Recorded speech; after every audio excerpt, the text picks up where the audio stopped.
marxistas, eles não admitem outra emancipação senão aquelas que eles esperam. E o Bakunin, eu tinha falado que ele falou duas palavras, né? A outra se chama povo. Ora, o que é o povo, senão o povo do Rousseau? Aquela abstração do cidadão e do súdito. Mas não é Vostat, né? Vostat, ou Volksstaat, né? Em alemão. Estado Popular. Não é esse o nome do jornal do Partido Operário Social Democrata Alemão? Volksstaat, Estado Popular. E não é em nome desse Estado Popular que Marx propõe que a Internacional passe a participar da gestão do Estado através do sufrágio universal, da participação, apresentando candidaturas operárias. E essas candidaturas operárias, elas são consumidas pelo conjunto chamado povo. Então, sequer do ponto de vista das classes sociais, as classes que Marx muito bem, o Bakunin sempre falou isso, né? O Marx foi um dos principais formuladores do conceito de classe, sequer isto o Marx respeitava na sua luta política. Mas por quê? Porque ele partia do pressuposto de que a rebelião só podia se dar a partir do Estado. Da mesma forma que o Lula e o Ciro Gomes, ou que o Bolsonaro. Só que qual é a ruptura que o Bolsonaro propõe? Porque o único cara que faz ruptura aí, à direita, mas faz, é o Bolsonaro. O Bolsonaro propõe a ruptura do acordo da transição democrática, voltando ao processo de ditadura militar. E, ao contrário, os Partido dos Trabalhadores, PSOL, o Diaba 4 e tal, continuam defendendo a transição democrática. Porque eles não colocam em jogo, por exemplo, tá bem, o Bolsonaro está falando que nós vamos ter a ditadura, muito bem, mas nós aqui não queremos mais o exército na garantia da democracia burguesa, na nossa Constituição. Não, eles vão lá e tentam dar outra interpretação, mas vão deixar lá o artigo da Constituição. Porque isso fazia parte do acordo que foi feito em 1984 com o regime militar. Foi feito com o PMDB, com o PT, com o Partido Comunista, com todos eles. Para que os militares intervissem no processo político democrático, era preciso que os partidos políticos de esquerda retirassem dos seus estatutos, e assim foi feito, qualquer referência à quebra do Estado, à revolta popular e à revolução social.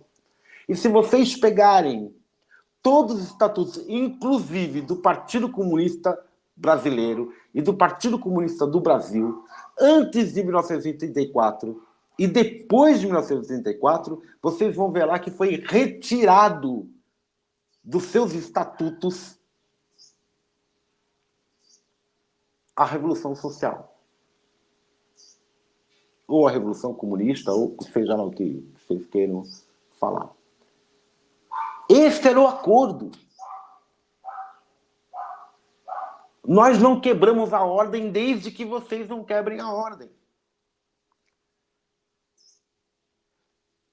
O que o Bakunin acusa o Marx? De estar em acordo com Bismarck na criação do Estado germânico, do grande Estado germânico.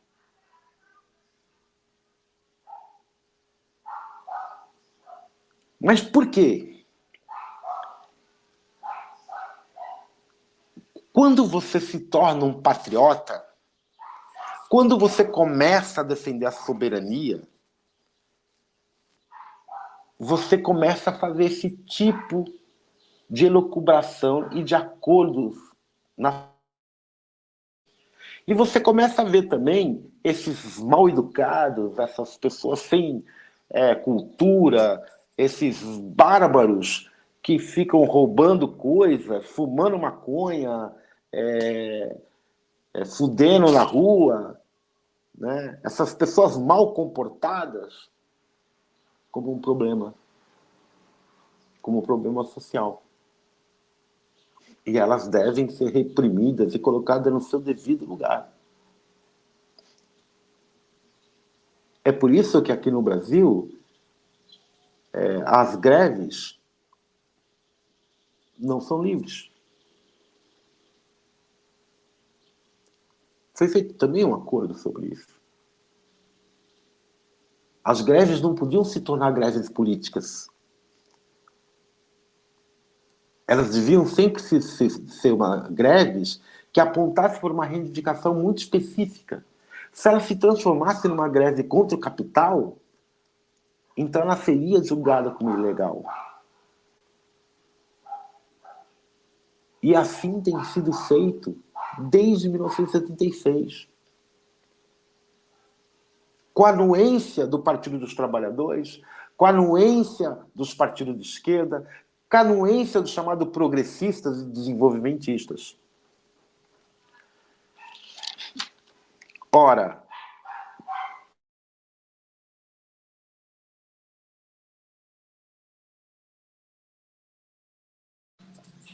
não sei se vocês perceberam e leram que aqui o Bakunin, nesse texto, ele usa termos que não é normal para a época. Por exemplo, ele fala em duas questões. Ele fala em teoria social e ele fala em sociologia. Né? Ele usa o termo sociologia. Porque ele é um leitor do Durkheim. Ele é um leitor do Comte.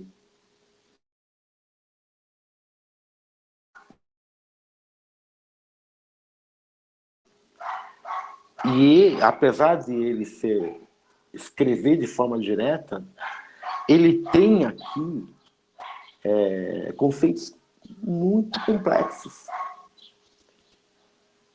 E a defesa da liberdade dele, a defesa que ele faz da liberdade, contra uma ideia de que é melhor terminar com a desigualdade e ter justiça do que ser livre, ele reputa isso a Rousseau. Quando o Rousseau diz que você, quando elege alguém, quando você elege um governo que faz parte da vontade geral, essa vontade geral que faz a lei é a sua vontade. Logo, se a lei é sua e foi você quem fez, se você é súdito e ao mesmo tempo que você é súdito, você é o próprio rei, né, não pode ser considerada ditadura e nem usurpação quando a lei recai sobre si mesmo, de forma dura, em nome do Estado. Então, e daqui por diante, é essa discussão, nós vamos entrar, então,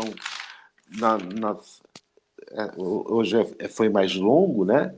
É essa discussão que vai vir de fundo. Eu quero lembrar vocês que o Bakunin, ele fala o seguinte, eu não anotei a página aqui, mas vocês acham aí. Ó. O Estado, por sua própria natureza, é a ruptura dessa solidariedade. E, em consequência, é uma... Olha o que ele disse. E, em consequência, é uma causa permanente de guerra. Olha, o que ele está dizendo? Ele tá sendo anti-Hobbiano aí.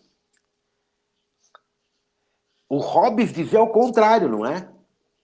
O Hobbes dizia o contrário. O Hobbes dizia que quando existe o Estado e, portanto, a sociedade civil, né, você sai do estado de natureza. E acaba a relação de guerra de um contra todos, todos contra um, ou de todos contra todos, certo? Olha, o Bakunin, ele está se referindo aqui à discussão que Locke fez. Quando Locke dizia que o Estado autocrático não retira os homens do estado de guerra de todos contra todos. Aqui o Bakunin está dizendo, olha, mais do que isso, ele está dizendo que o Estado é antinatureza. E que todo Estado, como antinatureza e anti-humano, mantém as pessoas em estado de guerra de um contra todos. Mas essa guerra, então, está privilegiando um grupo de pessoas que dentro do Estado tem o poder contra a grande maioria. Mas a manutenção do estado de guerra permanece. Veja que é uma abordagem anti-hobbesiana que ele faz aí. E uma outra questão que ele coloca é assim, que o Estado é dominação, é subjugação. Então ele está falando contra quem? Rousseau. Porque o Rousseau dizia que o Estado e o Kant era a organização racional da liberdade.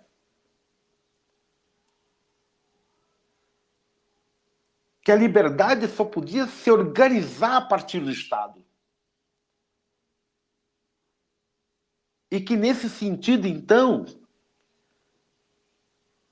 o Estado representaria a força da racionalidade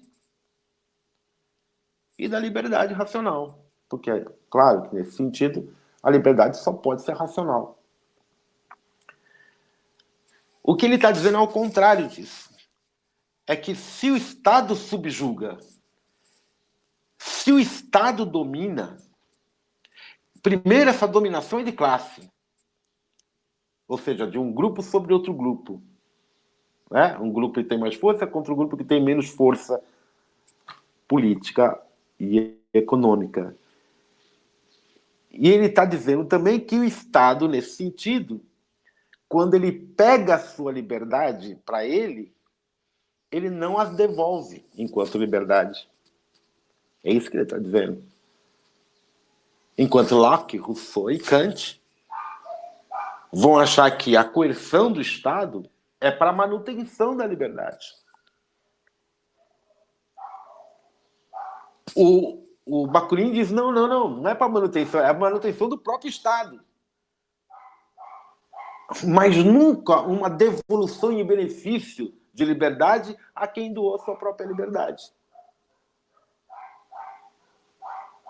Então, isso está na página 8, se não me engano, do texto. Veja, a gente está caminhando bem devagarzinho.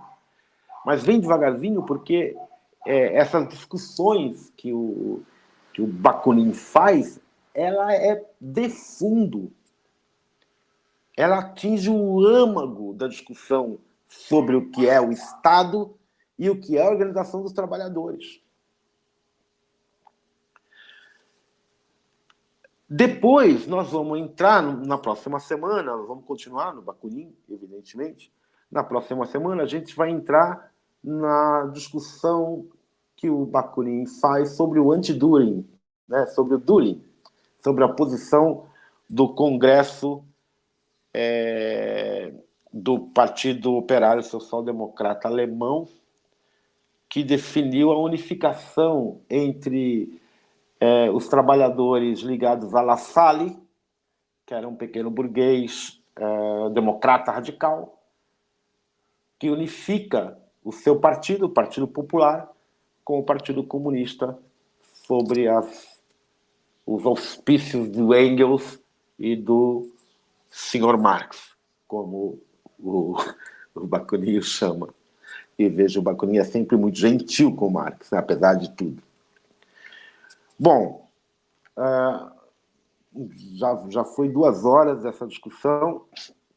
Eu sei que a gente foi bastante lento nesse... mas é que eu achei que era necessário a gente se aprofundar mais em Bakunin, porque o Bakunin é o personagem principal do anarquismo moderno. Né? Eu não estou dizendo que o Bakunin é mais importante que Proudhon ou que o outro, não é isso. Eu estou dizendo que, do ponto de vista da modernidade, né, o Bakunin ele é como se fosse... o novo anarquismo começa aqui, né, com o Bakunin, o anarquismo social. Né? O anarquismo de Proudhon ainda era um anarquismo indivíduo social, sabe? Que ele ainda tinha... Né? O Bakunin não, começa o anarquismo social. E depois o anarquismo social vai acabar dando ali no retorno do anarco-individualismo. Só que também já não é o anarco-individualismo igual o do Stirner, já é um anarco-individualismo social, na última parte do Stirner, que é a associação dos egoístas. Mas, enfim, essa é outra discussão. Então, ficamos por aqui por hoje. Espero que eu